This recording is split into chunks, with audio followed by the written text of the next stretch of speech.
നമ്മുടെ പുതിയ വീഡിയോയിലേക്ക് എല്ലാവർക്കും സ്വാഗതം. ഞാൻ ലക്ഷ്മി. ഇന്ന് ഞാൻ വന്നിരിക്കുന്നത് ഏത്തപ്പഴം കൊണ്ട് ഒരു വെറൈറ്റി സ്നാക്കുമായിട്ടാണ്. അപ്പോൾ എളുപ്പം തന്നെ വീഡിയോയിലേക്ക് പോയാലോ.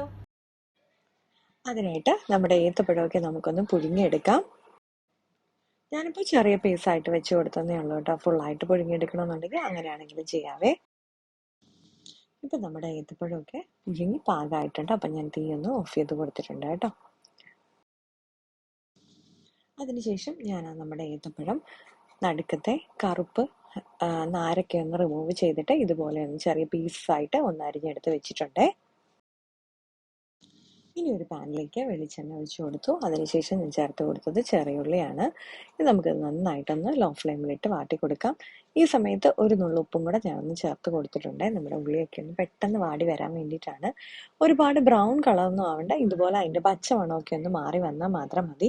നെയ്യ് ചേർക്കണം എന്നുണ്ടെങ്കിൽ വെളിച്ചെണ്ണയ്ക്ക് വരെ അത് ചേർക്കാം കേട്ടോ. ഇനി ഇതിലേക്ക് ഞാൻ ചേർത്ത് കൊടുത്തത് ലേശം മഞ്ഞൾപ്പൊടിയും അതുപോലെ തന്നെ കാശ്മീരി ചില്ലി പൗഡറും കൂടിയാണ് ചേർത്ത് കൊടുത്തേക്കുന്നത്. ഇനി നമ്മുടെ പൊടിയുടെയൊക്കെ ഒന്ന് പച്ചമണം ഒന്ന് മാറി വന്നാൽ മാത്രം മതി. നമ്മുടെ മസാലയുടെയൊക്കെ പച്ചമണം ഒന്ന് മാറി വന്നിട്ടുണ്ട്. ഞാനിപ്പോൾ നമ്മുടെ അരിഞ്ഞു വെച്ച് നമ്മുടെ ഏത്തപ്പഴം ഒന്ന് ഇട്ട് കൊടുത്തിട്ടുണ്ട്. ഈ സമയത്തൊക്കെ തീ ഒന്ന് ലോ ഫ്ലെയിമിൽ ആക്കിയിരിക്കണം കേട്ടോ. നമ്മൾ മസാലയൊക്കെ വറുക്കുന്ന സമയത്തും തീ ലോ ഫ്ലെയിമിൽ ഇട്ട് കൊടുക്കാൻ വേണ്ടിയിട്ട് മറക്കരുത്. എന്നിട്ടൊരു ലേശം കറിവേപ്പിലയും കൂടെ ഒന്ന് ഇട്ട് കൊടുത്തിട്ടുണ്ട്. കറിവേപ്പില വേണമെന്ന് നിർബന്ധമൊന്നുമില്ല, കാണാനൊരു അടിപൊളി ആയിക്കോട്ടെ എന്ന് വെച്ചിട്ട് 2-3 കഷ്ണം ഇട്ട് കൊടുത്താൽ കേട്ടോ.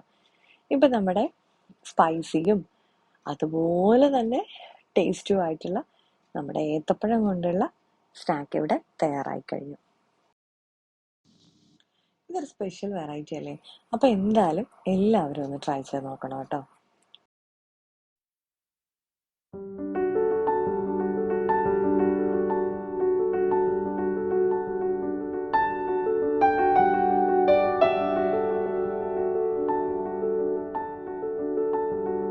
അപ്പോൾ നമ്മൾ ഇന്ന് തയ്യാറാക്കിയ സ്വീറ്റ് ആൻഡ് സ്പൈസി ഏത്തപ്പഴ റെസിപ്പി എല്ലാവർക്കും ഇഷ്ടപ്പെട്ടിട്ടുണ്ടെങ്കിൽ തീർച്ചയായിട്ടും ലൈക്ക് ചെയ്യാനും ഷെയർ ചെയ്യാനും കമന്റ് ചെയ്യാനും സബ്സ്ക്രൈബ് ചെയ്യാനും മറക്കല്ലേ. വീണ്ടും അടുത്ത വീഡിയോ ആയിട്ട് കാണാം.